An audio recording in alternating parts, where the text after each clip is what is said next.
자, 이제 개장 10분 앞으로 다가왔습니다. 준비를 좀 더 서둘러 보도록 하죠. 오늘 뭐 한발이나 TMI나 이건 두 개 다 금요일이니까 좀 다른 코너들이 있어서 그렇고 그냥 점검하자면은 일단 동시호가 지금 진행되는 걸 봤을 때는 코스피 16포인트 상승 출발, 그다음에 코스닥은 한 7포인트 상승 출발을 예고하고 있습니다.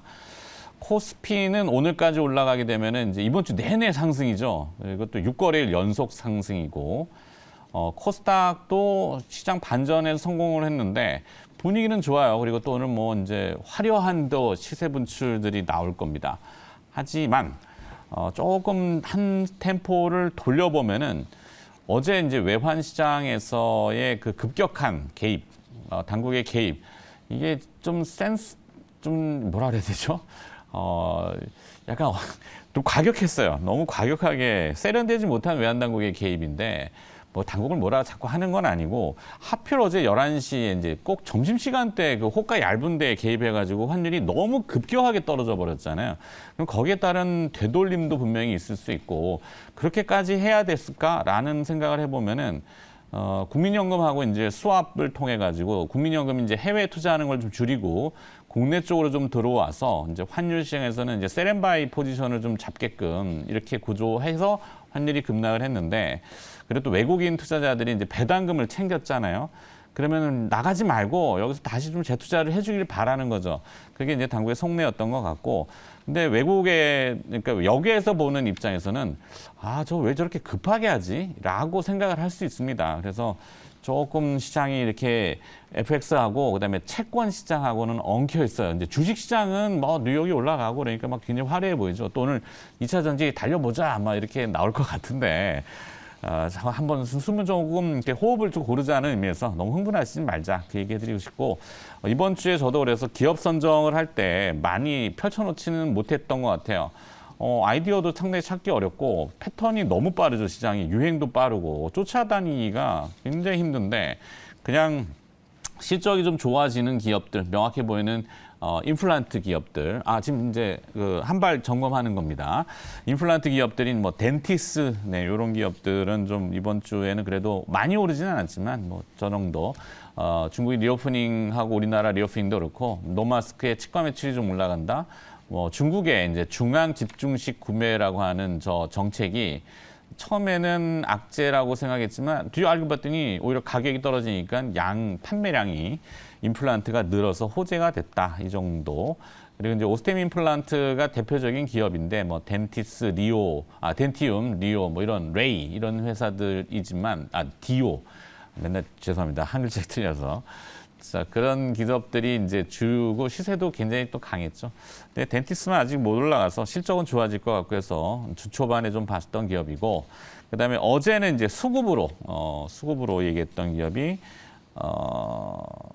네오이민텍, 네오이민텍이죠. 뭐 많이들 얘기하시는 이제 이번 주 후반 14일부터 열리는 미국의 암학회인가요? 네, 암학회에 관련된 이슈로 쭉 풀어드렸는데 내용은 좀 어려워서 저도 좀 그렇고 여기 NT17이라는 게 이제 급성 방사선 치료제의 가능성, 암 방사선 치료받고 나면 후유증이 부작용이 좀 많잖아요. 그걸 좀 완화시키는 치료제의 가능성이 있는데 미국 수출이 열리면은 매출이 한 3,700억 정도는 들어올 거라고 예상을 하더라고요. 한 번에 들어온 건 아니지만.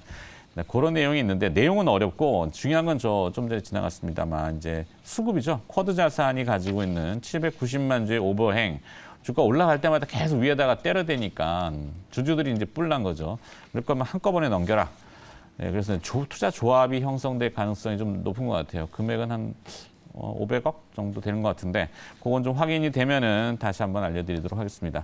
제 얘기가 너무 길었습니다만 자 이제 두 분과 또 개장을 함께 풀어보도록 하죠. 유스탁 유창희 대표 나와 있고요. 네, 리워드 홀딩스 김성훈 이사도 함께하겠습니다. 어서 들어오십시오. 안녕하십니까? 네. 자 뭐 앞에 뭐 채권 얘기, FX 얘기는 해봐야 뭐 그렇죠. 중요한 거는 종목 딱 찍어야 되고 그쵸. 종목 올라가면은 뭐 그거 이상 뭐가 있겠습니까? 뭐 환율은 말씀하신 것처럼 약간 그런 게 있는 것 같아요. 그러니까 약간 압박감이 뭐냐면 달러 인덱스를 보면 2월 저점까지 하락을 했어요. 네. 그러면 환율로 따지면은 2월 저점이면은 1,200 한 초반 정도 돼야 되는데 여전히 1,300원대 있다 보니까 여기에 대해서 약간 이제 좀 걱정하는 부분들이 있다 보니까 아까 말씀하신 것처럼 오늘 삼성전자 배당 지급이라든지 이런 부분들이 겹치면서 정부가 좀 개입을 한 것 같은데 네. 저는 뭐 1,300원대 초반에 있다고 하더라도 어쨌든 한 달에서 한 달 반 보면은 안정되어 있잖아요. 그렇죠. 그러니까 환율은 안정성이 중요한 것이지 변동 그 가격이 중요하다고 저는 생각하지 않습니다. 왜냐하면 적응을 맞습니다. 하니까. 그래서 너무 뭐 아주 전 뭐 이 부분은 나쁘게 보고 있지 않지만 그런 부분들이 압박감이 있었다 생각하고 있고요. 하지만 시장은 그러니까 환율에 대한 변동성이 없다라면 적다라면 주식시장은 환율에 대해서 크게 노이즈를 갖고 걱정하지 않을 것 같다 생각하고 있습니다. 그리고 환율이 이제 안정되면은 한숨 돌리는데 지금은 사실 채권 시장인데. 그렇죠. 채권 시장이 조금 채권 시장. 이제 그런 부분들인데 어쨌든 주식시장만 흐름만 본다라면 뭐 지금 동시효과만 보다가 하더라도 나쁘지 않은 것 같아요. 삼성전자, 하이닉스 중심으로 해서 어떤 매세가 계속 유입되고 있고 또 주 초에 2차 전지가 흔들림이 나오면서 이거 조금 이제 꺾이는 거 아니야? 또 그 타이밍에 맞춰서 미국 증시가 좀 하락했지 않습니까? 네. 근데 또 어저께 우리나라 증시 만기일 잘 버텨냈다라는 것이죠. 그런 부분들 본다라면 만기일에도 잘 시장이 견주했었고 동시효과 때도 오히려 어저께 마감 동시효과 때도 한 0.3%, 0.4% 정도 주가를 끌어올릴 정도였기 때문에 그 4월 남은 이제 기간 지금 4월 중순이기 때문에 남은 기간도 너무 부정적으로 볼 필요는 없다. 그리고 다만 이제 주가 지수만 본다라면 좀 부담스럽죠. 코스닥 같은 경우 본다라면 PER 기준으로 거의 18, 거의 19배 가까이 오고 있고 그러면 이제 약간 고점 신호인데 근데 또 에코프로라든지 이걸 빼고 나면 또 19배는 아니거든요. 그래서 그런 부분들 본다라면 주가 지수를 볼 게 아니라 계속 종목을 보면서 대응을 하면은 남은 4월 달도 좋은 결과 볼 수 있지 않을까 판단하고 있습니다. 네. 김성훈 이사는 어떻게 뭐 지금 헛과 접수되는 분위기로 봐서는 네. 또 달려보자. 네, 뭐 가요? 결국은 이제 2차 전지가 더 가느냐 안 가느냐 그리고 만약에 2차 전지가 좀 쉬어가는 모습이 나온다라면은 그 바톤을 이어받아서 어떤 섹터가 그 다음 주도 섹터가 될 것이냐 이것이 또 중요한 것 아니겠습니까? 네. 시장에서 뭐 바이오 얘기들을 계속 많이 했었는데. 네, 저도 역시나 이제 바이오 섹터가 주도 섹터가 될 가능성에 좀 한 표를 던지고 있는데요. 그 근거로는 우리 시장을 봤을 때 2000년 이후에 2년 연속 바이오 섹터가 쉬어간 적이 없습니다. 김성훈 이사의 삼천당제약.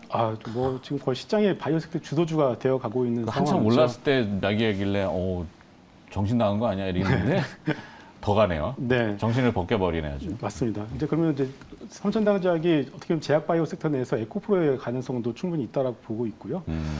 일단은 뭐 2차 전지의 경우에는 이제 변동성 구간에 들어간 것 같습니다. 이제 이렇게 되면서 이제 고점과 저점이 조금씩 낮아질 가능성이 있다라고 좀 보여지고 있고요.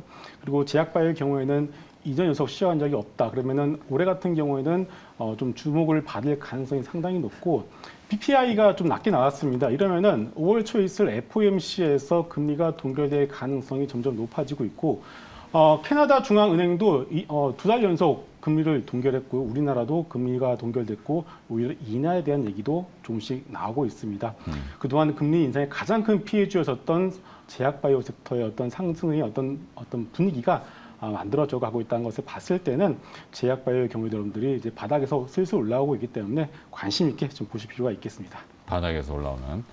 그러게요. 소외주들의 호가가 오늘 좀 그래도 좀 이렇게 고루고루 번지나요? 뭐 AI 주들은 그동안 완전히 뭐 부러졌다가 네. 오늘 아마존이 다시 AI에 도전한다 그래서 근데 뭐 아직 시세는 그렇게 많이 나오고 있지 않는 것 같아요. 강하진 않고? 네.